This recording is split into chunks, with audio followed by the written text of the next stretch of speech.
Every time I drive this car, I smile. That's undeniable, even if it's to the grocery store to pick my kids up, drop them off at school. Every time. Bliss. In driving it today, I took some footage. It was actually this morning. I was able to take it onto a twisty road and drive it for a while. I mean, I probably drove this car for a couple hours today, and it was just bliss. And it's a cheap thrill. It's a cheap thrill I can have every day.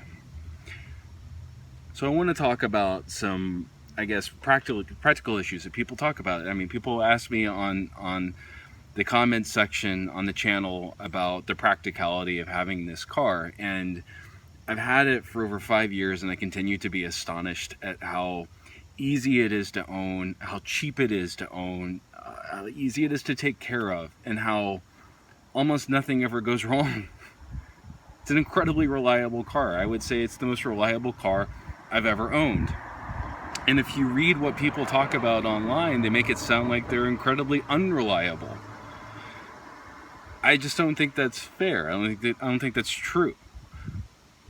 So driving it around today, I was reminded at how it was designed to do one particular thing extremely well, and that is to go fast on curvy roads. The way that the seat, for instance, just to give an example, the seat just holds you in place so perfectly. It's designed, it's got this sort of funky pattern to it, but as you're leaning into the corners, it supports you.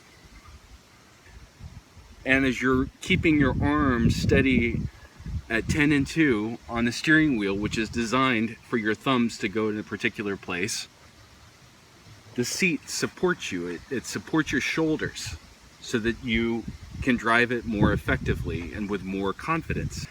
Now, I think it's well established that an M3 is a great driver's car. I don't think anybody's going to argue that.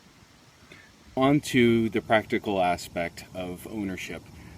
Everybody knows that they don't cost that much to buy. You can get a good one for probably $15,000 to $20,000. I get a lot of comments from people saying that that's impossible. Most M3s have been abused or they've been modified and tracked, and maybe that's true. I can't really speak to that because I haven't been in the market to buy an M3 in over 5 years. So I guess the question comes down to, is it expensive to maintain? Is it expensive to run? And the answer to that question is an emphatic no. I crunched the numbers a few months ago after 5 years of ownership. I paid $24,000 for the car 5 years ago. It's a 2004 model. You can do the math on that. It's certainly not going to decrease in value from where it is right now. It's worth $15,000 to $17,000 right now, depending on what source you're getting this from, although I've seen them go for a lot more than that. This is a well-maintained example with 92,000 miles on it. It's cost me $235 a month to own, and that includes insurance. I don't think it actually includes insurance, including maintenance and depreciation, and that's oil changes, tires. It's cost me $235 a month to own.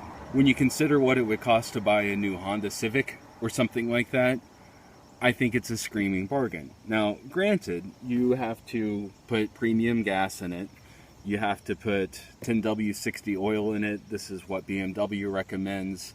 A lot of people say the liqui moly, I'm maybe mispronouncing it, is a better oil.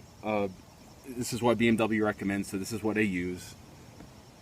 Mobile One makes a 10W60, but all BMW M cars apparently run on 10W60, and you have to use that. You have to let the engine warm up. If you don't let the engine warm up, bad things are going to happen, but just let the engine warm up. Look after it. Take care of it. It tells you when the engine's warmed up. It's very easy to take care of these things if you are thoughtful about it. And I suppose most people aren't. Most people don't take care of their cars, and I just happen to be one of those crazy people who does. This car isn't for everybody. Obviously, it's not for everybody. It is a sports car. It's unapologetically a sports car.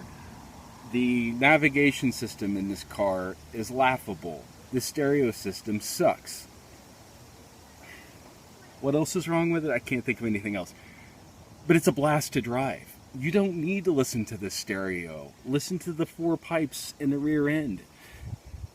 The exhaust is amazing. The sound of this engine is unique. It's without question a straight 6, but it makes a totally unique sound. I don't know how to describe it. At about 4,000 RPM, something happens and it sounds awesome. And it has plenty of power. You never want more power. It's surprisingly torquey. 90% of its peak torque is available at 2,000 RPM. So even for a relatively small engine, it has plenty of power.